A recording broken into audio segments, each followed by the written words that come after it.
This guy crashes and burns on one of my I don't videos. know if that was the BO because it's so hot downstairs or because it's all that whiskey, but I don't know.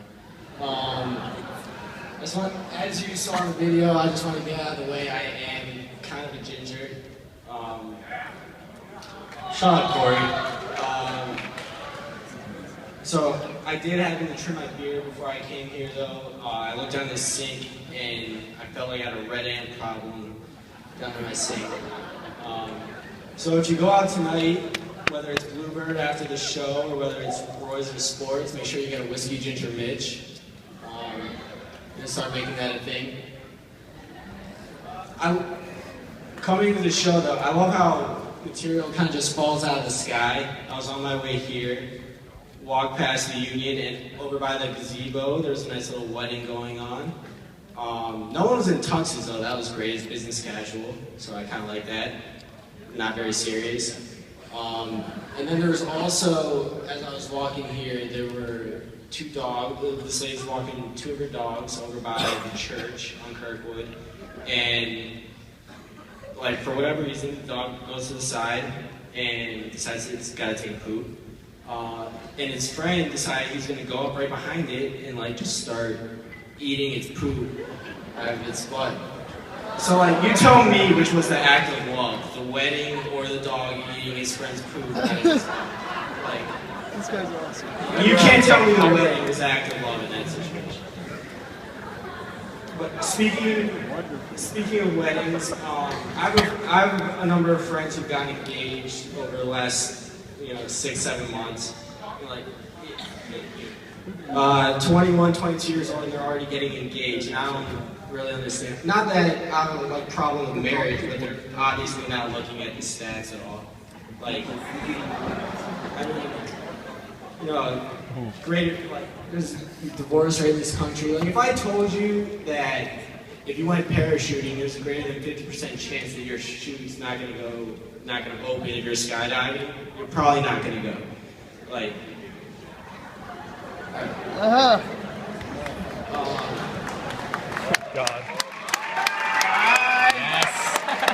This video is gonna get hundreds of views on YouTube. I don't have anything against marriage. My parents are actually in the audience tonight. They flew up here from Fort Lauderdale to see me embarrass the family name on stage. So, I'm an example. But in my esteemed opinion, it's about lack of communication. The fact that, and this is slightly controversial, that a lot of girls want to be treated the exact same as guys. Like the exact same, but we'll get to that. It's about lack of communication first. A lot of you girls just talk too much. Like, you just like, after a while, you all just sound, everything sounds the same. Like you're just like a newborn baby, like, and like with that upward inflection, like that was a question. It is a question that comes with something neutral because we're paying attention. It is what it is, like, put one foot in front of the other. You gotta do what you gotta do. Like, how do you're not listening? Thank you. Yeah. Thank you. Yeah, and to get to the whole part about girls wanting to be treated the same, you really don't. You don't. They don't. You talk about being equal work for equal pay. Like, when you actually think about like why guys get paid more than girls, like there's some like hidden responsibilities as to being a guy in a situation. I realize this is a slightly controversial topic. Please don't pull away right now.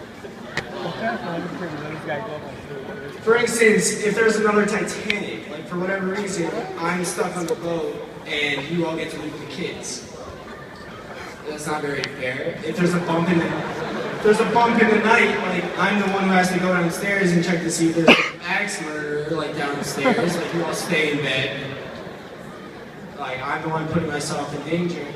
If there's a spider in the bathtub, like who has to go get? Well, I'm not gonna go get it. Like we'll call somebody up. Like I'm not gonna go get that. Like not doing that. I'm sorry. Yeah, I'm Jewish, by the way, I don't know. Oh man.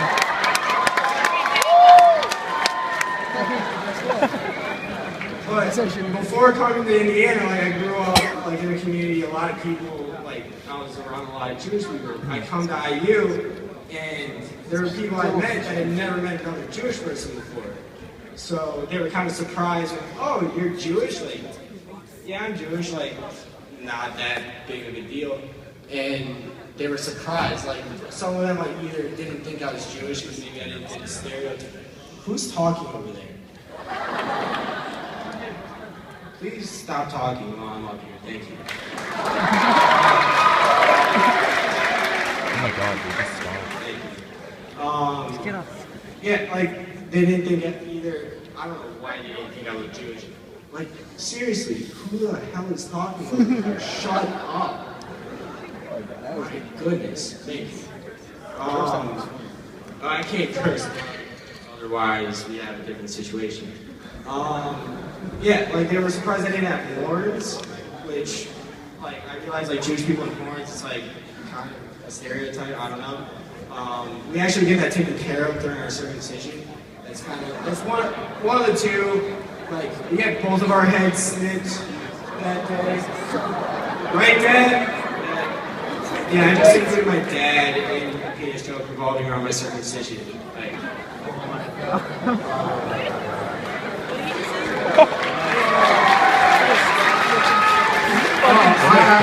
keeps going.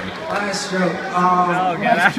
During the whole process, we were being told, like, we got this stat over and over again: 1 in 8 women are diagnosed with breast cancer. And, pulling back for it, this is going to be an uplifting thing. I just read on Twitter, link on Twitter a couple weeks ago, Cleveland Clinic actually posted an article a couple weeks ago. Within the next 10 years, they're developing a vaccine that's supposed to, really, the most prevalent form, the most harmful form of breast cancer is supposed to prevent tumors. So everything that we're doing tonight is really helping out everybody contributing tonight for a good cause. And while 1 in 8 women are being diagnosed with breast cancer, the other 7 are funnier than me. So I hope you enjoy the show tonight, enjoy the acts after us. Thank you very much.